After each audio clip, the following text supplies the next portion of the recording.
Shwmae sut ydych chi? Dwi'n gobeithio ydych chi'n saff ac yn iawn. Heddiw mae gyda mi trapedd sydd dwi'n yn eisiau i'w datrys, sef ar y tudalen wefan yma. Mae'r hyn y tudalen wefan sydd yn galw www.gerfa.com ac mae'r y wefan hon ar y Rhyngrwyd yn ytrach na'r ar fy cyfrifiadur lleol drwy'r gwennydd Apache.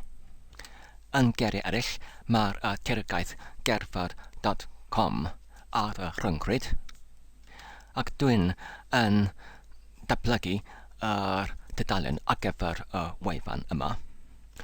Ond y trapedd sydd dwi'n yn eisiau i drafod heddiw yw i datblygu y wefan cyn i fod ei llwytho i fyny i'r Rhyngrwyd.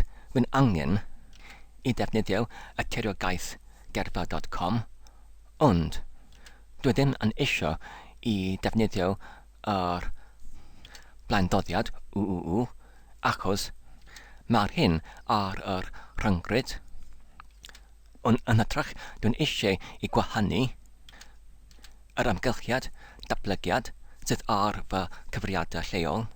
Felly, fy amcan yw i alyssod yr blaendoddiad www gyda'r blaendoddiad arall, enghraifft fel dev, D-E-V.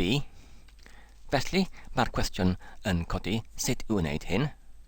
Wel, yn y fideo hwn, dwi'n mynd i ddangos i chi sut i ateb y cwestiwn, sef sut i greu tiriogaeth gyda'r blaendoddiad gwahanol ar cyfrifiadur leol trwy'r gwennydd Apache.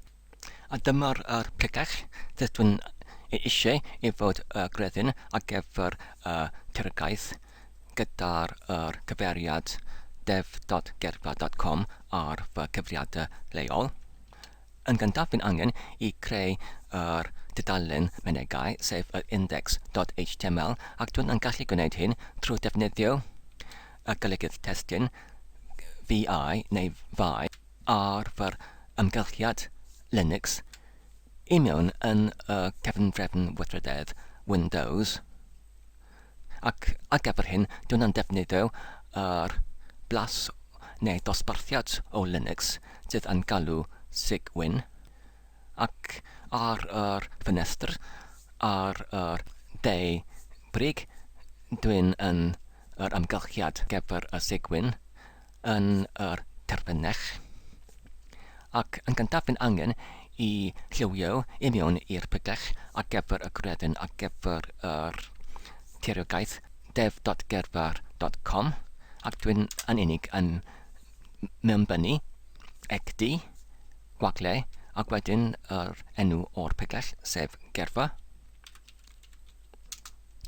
Ac wedyn fi'n angen i mewnbynnu yr gorchymyn VI, gwagle, index.html fel hyn. A dyma'r cod tarddiad ar gyfer yr index.html, tudalen menegau. Mae'r tudalen sydd yn defnyddio HTML tagiau syml, gyda'r cyntaf tag yn dechrau gyda'r bychnod doctype gwagle HTML i cyferio y fod y tudalen hon yn defnyddio HTML fersiwn 5, sef y fersiwn diweddaraf, ac wedyn mae'n dweud mae'n defnyddio yr trefn o nodau sydd yn defnyddio y fformat UTF cysylltnod 8. Ac wedyn mae'r tag mata gyda'r penodiad viewport ar gyfer yr penodiad enw yn cyfartalu i viewport yn hyfforddi y poriwr ar y device a'i ydy ar yr desgfrig neu ar yr device symudol. Mae angen yr ehangder o'r poriwr yn angen i fod yr un peth fel yr efander o'r device. Ac wedyn mae'r tagiau ar gyfer yr corff o'r tudalen yn isod, ac i mewn i'r tagiau ar gyfer y cwrdd o dudalen dim mynd i mewnbynnu neges fel croeso i'r amgylchiad datblygu ar gyfer gerfa.com. Ac nawr rwy'n mynd i achub y ffel trwy pwyso ar y botwm dianc ac wedyn yn yr modd gorchymyn dim mynd i mewnbynnu y gorchymyn UQ fel hyn i achub ac wedyn i gadael y ffel. Mae'r llythren U yn cynrychioli y gair Saesnig write neu ysgrifennu ac mae'r llythren Q yn cynrychioli y gair Saesnig quit fel hyn. Dyna ni, mae'r ffel nawr wedi ei achub yn y pigell ac os dwi'n yn double-clicio ar yr ffel nawr yn yr chwiliwr ffel fel hyn, mae'r porwr nawr yn dangos y dudalen, ond nawr y cam nesaf yw i creu y tiriogaeth gyda'r y cyfeiriad dev.gerfa.com fel y gallwyd fi dangos y dudalen hon trwy'r gwennydd Apache, achos os dwi'n yn gallu gwneud hyn, dyna'n gallu rhedeg y meddalwedd PHP trwy'r gwennydd Apache ar fy gyfrifiadur leol. Ar gyfer hyn, yr un peth fel yn y fideo o'r blaen, lle oeddwn ni yn sefydlu tiriogaeth leol ar fy gyfrifiadur. Fy'n nawr yn mynd i wneud yr un peth.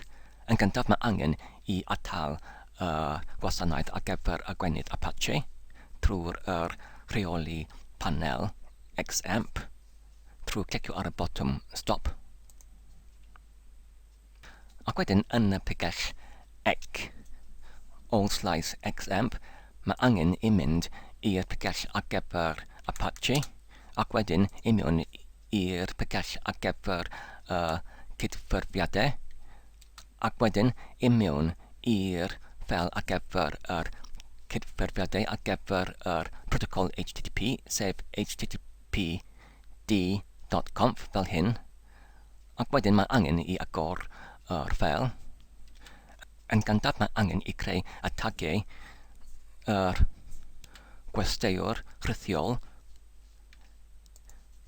ar y porthladd wyddeg fel hyn ac mae'n angen i penodi yr cyfeiriad o'r pigell sef Cymraeg, wedyn blaenslais ac wedyn gerfa ar y cyfrifiadur leol. Wedyn mae'n angen i mynd i'r adran ar gyfer y pigellau.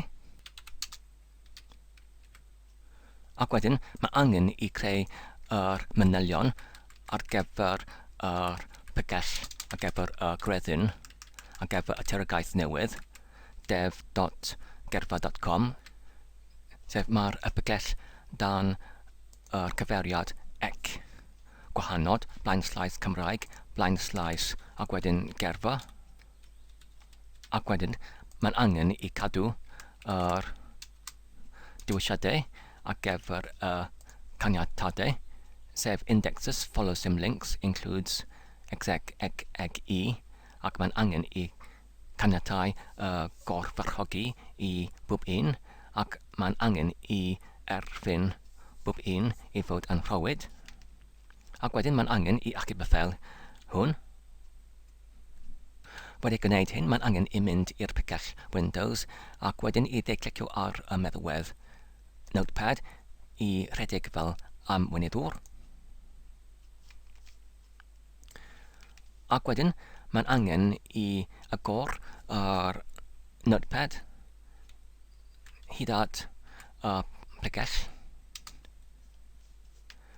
Windows System 32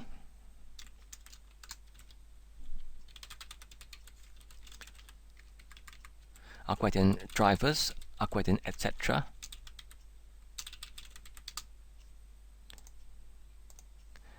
Ac wedyn mae'n angen i agor y ffeil hosts fel hyn.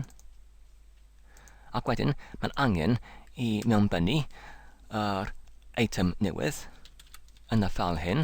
Mae'n angen defnyddio yr cyfeiriad EP 127.dim.dim.1 ac wedi mae angen i mewnbynnu yr nod tab ac wedyn localhost ac wedyn tab unwaith eto ac wedyn yr tiriogaeth newydd sef dev.gerfa.com ac wedyn mae'n angen i achub y ffeil ac wedyn mae'n angen i aildechrau yr gwasanaeth ar gyfer yr Apache trwy pwyso ar y botwm dechrau ac wedyn os ydyn ni'n mynd yn ôl i'r poriwr ac yn ôl i'r dudalen o'r blaen sydd yn cyfeirio at yr ffail oedd wrth yr cefngrefn fel leol. Os ydyn naw yn newid y cyfeiriad fel hyn, mae'r poriwr nawr yn dangos yr un dudalen sydd yn cywir ac os ydyn ni'n mynd yn ôl i'r rhyngrwyd go iawn i'r cyfeiriad neu tiriogaeth uu.gerfa.com mae hyn yn dal i dangos yr dalen ar gyfer yr wefan hon hefyd sydd yn gwahanol i'r wefan yn yr amgylchiad datblygiad sydd ar fy gyfrifiadur lleol sydd yn ei wenu trwy'r wasanaeth Apache. A dyna ni i gyd ar gyfer nawr. Diolch yn fawr am eich gwylio am yr fideo hwn. Dwi'n gobeithio ydych chi'n wedi mwynhau ac yn ei darganfod yn defnyddiol. Tan y tro nesaf, cadw saff ac yn iach a hwyl.